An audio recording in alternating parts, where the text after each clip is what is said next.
Hi again, everybody. Welcome to another video. Today, I want to follow up on a recent video that I did about people doing really stupid things right here on Wingman Wisdom. So I don't know where you live, but where I live, it is hot. It is dry. This is, I think, one of the hottest, driest summers that I have ever lived through here in my home state of Texas. But I'm not sure if the heat across the country is making people make some really stupid decisions, like the ones that the people that went to Yellowstone recently and walked too close to the bison. Remember those stories? I talked about it recently in a video, and then I shared a story about me making a really stupid decision decades ago when I survived an attack by a mountain lion that could have been completely prevented. A link to that story is down below. But I share that story because at the time, before I went and got in the cage with the mountain lion, it felt like the right thing to do. It didn't feel like, oh, this is the wrong thing to do, or I would have never done it. I ain't stupid. Well, I was stupid.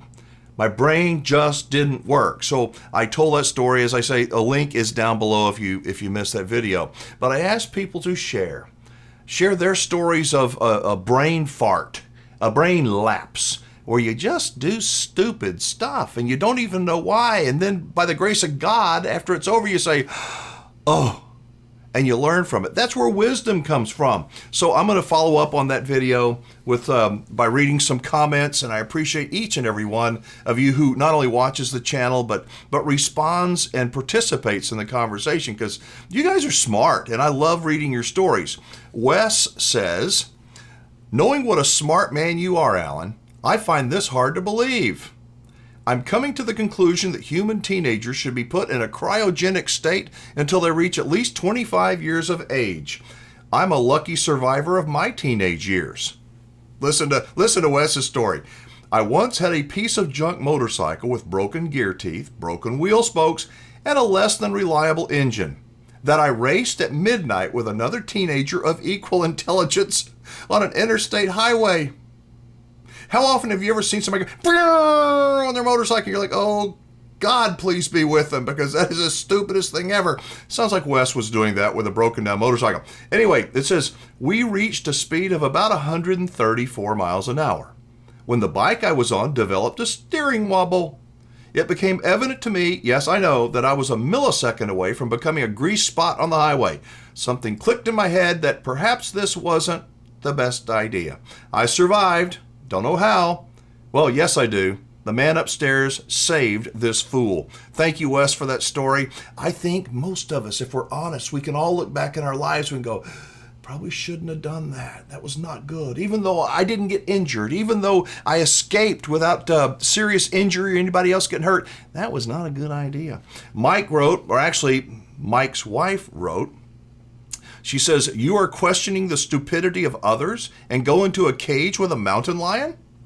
Bless your heart. I'm so glad that God protected you and that you were brave enough to share this with us. I don't think that was very brave for me to share it with you. It was just honest, and that's what I try to do.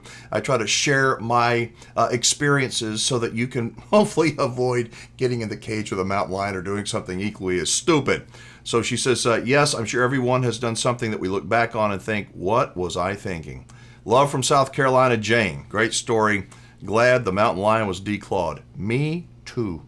Well, thank you so much for your comments to each and every one, not just Jane and Wes, but to everybody who watched that video and who comments on all of my videos. I guess my question is that how is it, I'm serious about this, how is it that we can look at other people, our children, our spouse, our coworkers, our neighbors, we can look at what they're doing in their lives and we can see pretty well that the direction that whatever that action is going in may not be a good direction, may not lead to a good result. How are we so good at seeing what other people, how they're making mistakes in their lives, but we can't see the mistakes that we're making in our own lives? Psychologists have to have an explanation for that. I don't know what it is. Is it our arrogance?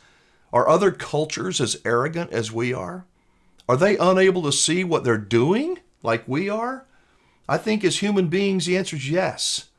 I think it's easy for us to criticize other people. I think and some of it is deserved criticism. but it's almost impossible for us to accept responsibility for our own mistakes. For going, you know what, I want to do this, but I've got to have that self-discipline, and I'm not going to do it. I look back in my life when I was, in my 20s, I got in the cage with that mountain lion that I talked about. At the time, it didn't seem like a bad idea. If it would have been a bad idea, why would I have done it? Didn't seem like a great idea, but it sounded interesting. It sounded fun. What could go wrong? A lot. But we do those things in our life. We just can't see it when we're doing it. I'd like to know what you think. Why is it?